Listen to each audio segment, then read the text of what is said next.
Okay, so basically, again, we're reviewing this concept of intrinsic value in the relationship of the market price to the strike price. And option contracts are either in the money, and another way to say that, or have intrinsic value. They're at the money or they're out of the money. Please note, we're not asking about the players. We're asking about the relationship, again, of the market price to the strike price. That is what we're discussing here. So, when they tell you long or short, that's a different thing. That's about the players. Now, we said the reason this vocabulary is important is because they do use that concept a lot. Close out an intrinsic value, that kind of thing. Or an expiration of the stock is that, and you kind of got to know that. So intrinsic value, or in the money, is when the market price of the stock is above the strike price of the call contract, right? We said we have a great memory aid device for this. Call up, put down. That's a great memory aid device, not only for what we're discussing right now, but also for break evens, call up, put down. We said the other way we can attack this is the contract likely to be exercised? In other words, does it make economic sense? So here is an example of Apple at 170, or what Apple's trading at 172, and the strike price is 170. And as I said, what I like to do, Sandy, is stack the market price either above or below my strike just to make my analysis a little easier. So on my official Prometric dry erase paper, I'm going to put, XP, which means strike price. And then I'm going to put the market price. And as you can see here, I made a little greater than, less than sign. Grade school, 172 is greater than 170. Right. So, this 170 call we're looking at here has 2 points of intrinsic value. It has 2 points of intrinsic value. At the money, we said at the money is when the market price and the strike price are the same. Right, so here we're looking at Apple's at 170. The strike price is 170. That relationship is at the money. And then we said the last relationship is out of the money. There's no such thing as negative intrinsic value. It either has it or it does not. Now, again, we said we could either use call up or we could use is the contract likely to be exercised?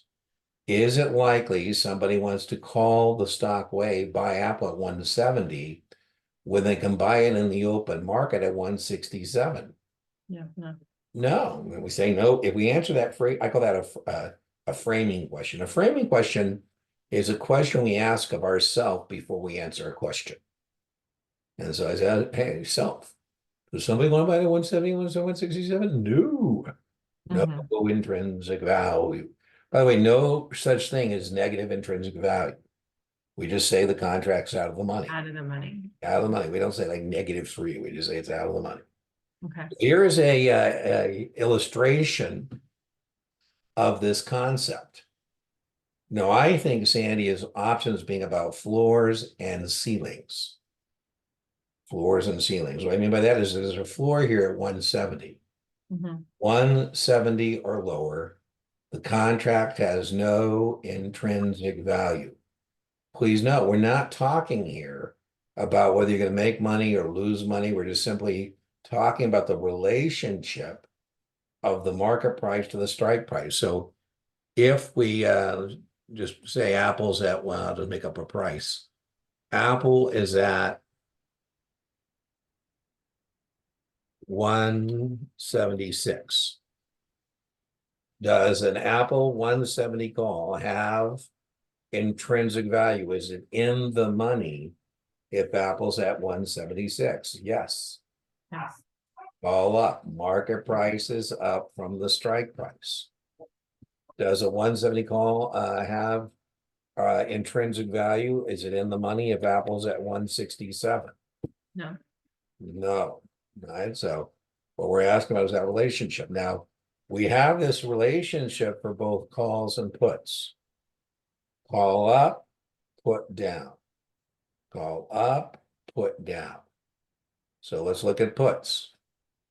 In a put contract, if the market price is down from the strike price, the contract has intrinsic value. I always joke saying when I'm teaching a 4-day series 7 class, I always say, if you only remember one thing about options, please remember call up, down. Call up, put down. Remember, the other thing we can use is our framing question. We can look at the contract and say, is it likely that somebody wants to put it to somebody, sell at 170 when Apple's at 167? The answer is yes. And whenever we answer that framing question, yes, that means the contract has intrinsic value. So this has 3 points of intrinsic value. It's in the money, 3 points. We said, remember, the intrinsic value plus the time value equals the premium. Now, again, I think of options, what Dean thinks is intestable, but I think of options as all about floors and ceilings. Right here, it's at the money. That's when the strike price and market price are one and the same. And again, we're not asking about the players here. We're just asking about the relationship of the market price to the strike price. And so let's just put some prices up here. Remember, the strike price on Apple doesn't change, but the market price certainly does. Right? Apple is a pretty volatile stock. And so if we say Apple's at 174, that put contract has no intrinsic value. That's right. If it's 170 or higher at the expiration, the puts will expire. Worthless. Is that good news or bad news? Well, we don't know that because I got to tell you where you bought it, you sold it, right? But that's a different thing. There's a ceiling. Remember, it was the opposite for the call. That call contract, it would have been 4 points, right? So it's the opposite. Yeah. Okay. All right, let's say that Apple is at 162.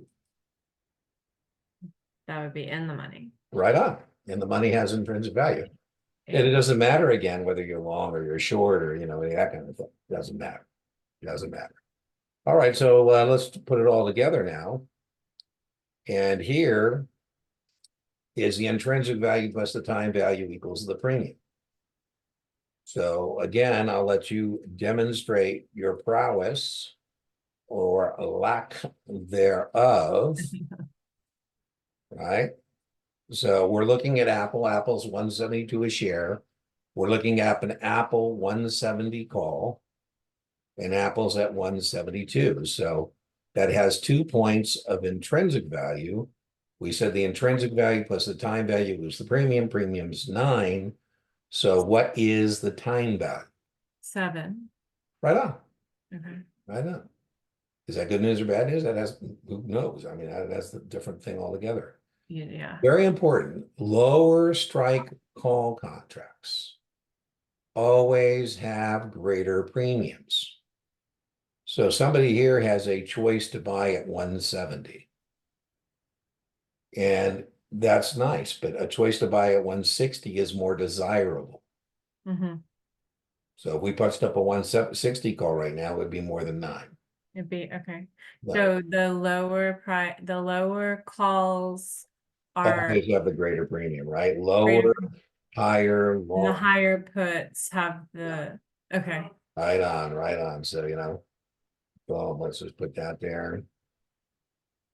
Right, lower strike calls always have greater premiums, and higher strike puts always have greater premiums. Okay. The way I say that is the mantra is lower, higher, longer. Lower, higher, longer. Lower strike calls always have greater premiums. Higher strike put contracts always have greater premiums. Longer term option contracts always have greater premiums. So like if you had a calendar spread, the one that expires later would have the greater premium. Right on. Okay. Your tutor that kind of turns me on. Okay. You're demonstrating a good conceptual understanding. All right, 170 put here. We've got no intrinsic value on the 170 put. Right, so it means 0. I think of time value as everything in excess of the intrinsic value. That's what I think of it, everything in excess. So intrinsic value 0, 9, so excess Mine is would be 9. okay. Yeah. And then remember we said at expiration, the option contract is only worth its intrinsic value. Please note, I got a note here on this slide about leaps. Mm-hmm.